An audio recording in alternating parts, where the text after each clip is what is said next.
Katherine Johnson, the mathematician whose calculations influenced some of the most important missions of the space age, on Friday helped NASA open a new research and development facility that bears her name.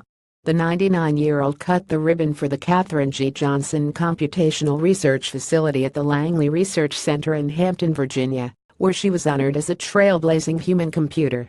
In a pre-taped video message, Johnson laughed when asked how she felt about a building being named in her honor. "You want my honest answer? I think they're crazy," she said. "I was excited at something new, always liked something new, but give credit to everybody who helped.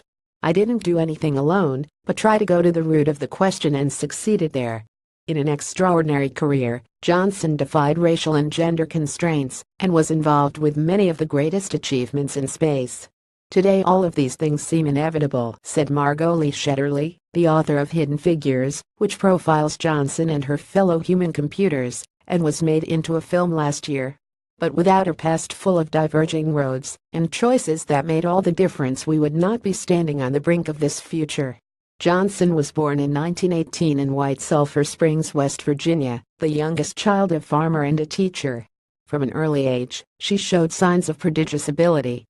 "I counted the steps," she said in an oral history archived by the National Visionary Leadership Project. "I counted the plates that I washed. And I knew how many steps there were from our house to church." Her county did not offer public schooling for black students after the 8th grade, so she had to relocate to Institute, West Virginia, to continue her education through high school. She graduated West Virginia State College at 14, the age at which most students begin. She whipped through every math course her college had to offer and graduated, still a teenager, with degrees in mathematics and French. In 1939, she was one of 3 black students, and the only woman, to integrate the state's graduate schools, enrolling in a math program at West Virginia University. For more than a decade, Johnson taught in segregated schools. Then a relative told her about a job opening at the National Advisory Committee for Aeronautics, or NACA, a precursor of NASA. In 1953, Johnson joined an all-black team of human computers, her mathematical acuity earning her a place on the main research team, where she would produce calculations for the 1961 flight trajectory of Alan Shepard, the first American in space. She also verified the calculation produced by a computer for John Glenn's 1962 orbit and for the 1969 Apollo 11 trajectory to the moon. "That's the way it was," she said in the oral history. "They just said, if she says it's right because the guys didn't do the work. I did it."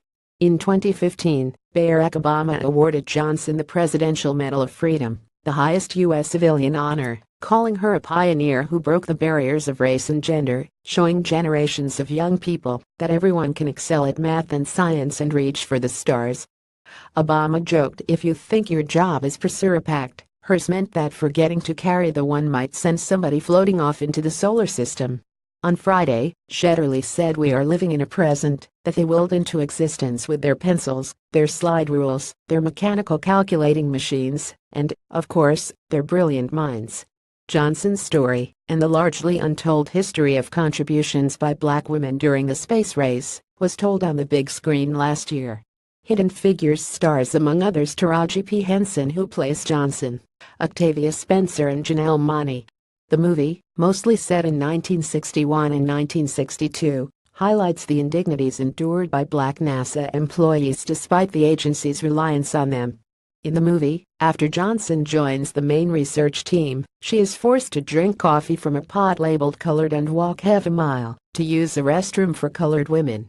In the video played at Friday's ceremony, Johnson advised aspiring scientists and mathematicians to find a career that they enjoy and credited her success simply to an enthusiasm for solving complex equations. "I liked work," Johnson said. "I liked the stars and the stories we were telling. And it was a joy to contribute to the literature that was going to be coming out. But little did I think it would go this far."